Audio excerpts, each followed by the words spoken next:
Halo, anak-anak, kita hari ini akan belajar tentang dongeng. Diambil dari tema 2, subtema 1, menyayangi tumbuhan dan hewan kelas 3 SD. Nah, tujuan pembelajarannya adalah siswa mampu menguraikan pesan dalam dongeng yang disajikan secara lisan, tulis, dan visual dengan tujuan untuk kesenangan. Nah, yang kedua, siswa mampu mempraktikkan pesan moral yang terkandung dalam sebuah dongeng. Sebelum memulai pelajaran, jawablah pertanyaan ini dalam hati saja.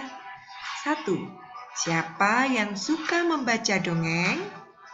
2.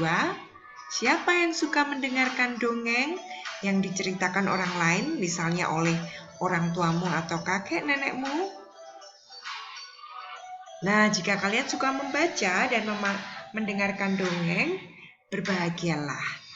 Karena dongeng mempunyai manfaat, yaitu mempererat ikatan anak dan orang tua, mengembangkan daya imajinasi, meningkatkan keterampilan berbahasa, dan juga membangkitkan minat baca. Nah, fungsi dongeng untuk menyampaikan pesan moral atau pesan yang mendidik untuk pembaca atau pendengarnya yang nantinya bisa kalian tiru dalam kehidupan sehari-hari. Yang kedua, fungsinya sebagai hiburan bagi pembaca atau pendengarnya. Siapa yang gak suka dongeng? Semuanya suka ya? Nah, sebelumnya kita cari tahu dulu, apa itu dongeng? Menurut Kamus Besar Bahasa Indonesia, dongeng adalah cerita yang tidak benar-benar terjadi. Atau ada pengertian lainnya, dongeng adalah bentuk sastra lama yang bercerita tentang kejadian luar biasa dan bersifat tidak nyata dan penuh khayalan, serta imajinasi dan tidak benar-benar terjadi. Selanjutnya, struktur dongeng dimulai dari pendahuluan. Ini adalah kalimat untuk memulai dongeng. Contoh kalimatnya misalnya, pada zaman dahulu kala, bla bla bla bla bla. Lalu ada lagi, pada suatu hari, timun mas. Nah, lalu ada lagi, di suatu hari yang cerah, Ibu tiri, bla bla bla bla. Itu hanya contoh ya anak-anak. Lalu kedua, peristiwa atau isi adalah kejadian-kejadian yang disusun berdasarkan urutan waktu, peristiwa intinya. Lalu yang ketiga, penutup adalah kalimat untuk mengakhiri dongeng. Contohnya, akhirnya mereka hidup bahagia selamanya. Lalu, pada akhirnya, raja dan ratu hidup berbahagia bersama rakyatnya. Itu hanya contoh ya. Nah, sebelum memulai pelajaran, kita mendengarkan dongeng dulu ya. Kalian bisa mengeklik tautan ini, membuka tautan ini untuk mendengarkan dongeng yang akan kita bahas selanjutnya. Kalian dengarkan dulu ya sebelum melihat tampilan PPT berikutnya.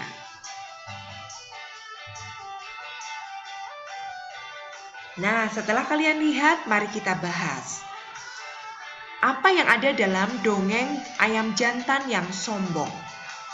Tadi pasti kalian sudah mendengarkan ya. Nah, kita bahas yang pertama adalah tema.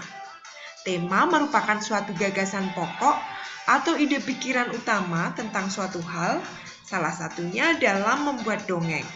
Nah, tema dongeng ayam jantan yang sombong adalah tentang kerendahan hati, atau bisa juga tentang kesombongan. Nah, yang kedua kita bahas yaitu latarnya. Apa itu latar? Keterangan mengenai ruang, waktu, dan suasana pada saat terjadinya peristiwa dalam sebuah dongeng. Latar dongeng ayam jago yang sombong. Yang pertama, latar waktu. Latar waktu merupakan terjadinya peristiwa itu. Nah, di dalam dongeng ini terjadinya pagi hari. Kok tahu? Karena ayam berkokok. Nah, mungkin juga siang hari. Ada elang yang menyambar dan lain-lain. Lalu latar tempatnya di mana terjadinya peristiwa itu? Di peternakan dong. Tadi kan sudah diceritakan. Nah, latar suasananya ada 2 atau lebih. Yang pertama, gembira. Kok bisa gembira? Nah, ketika peternakan kedatangan ayam jantan putih, para penghuninya pada senang kan? Lalu ada latar suasana mencekam. Ketika 2 ayam jantan berkelahi dan tiba-tiba elang menyambar ayam jantan hitam. Semua pada takut ya.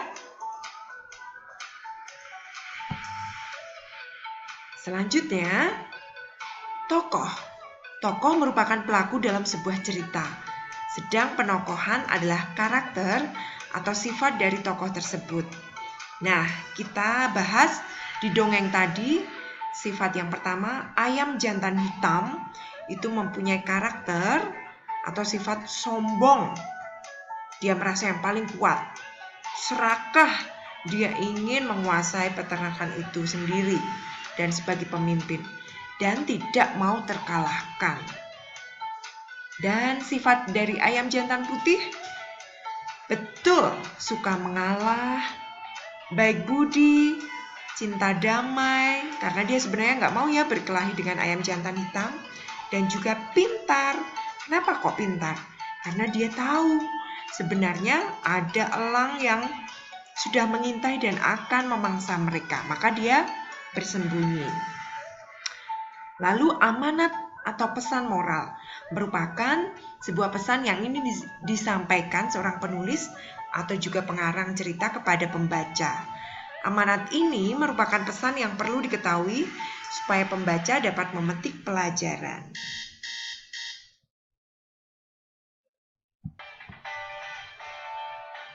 Nah, sekarang amanat atau pesan moral dari dongeng ayam jago yang sombong itu, menurut Ibu, kesombongan akan membuat seseorang lupa diri.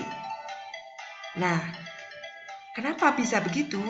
Ayam jantan hitam mengira dirinya lah yang paling kuat. Padahal masih banyak di luar sana yang lebih hebat dari dirinya. Contohnya ayam jantan putih ya. Nah, berarti pesan moral yang bisa dipelajari adalah yuk bersikap rendah hati.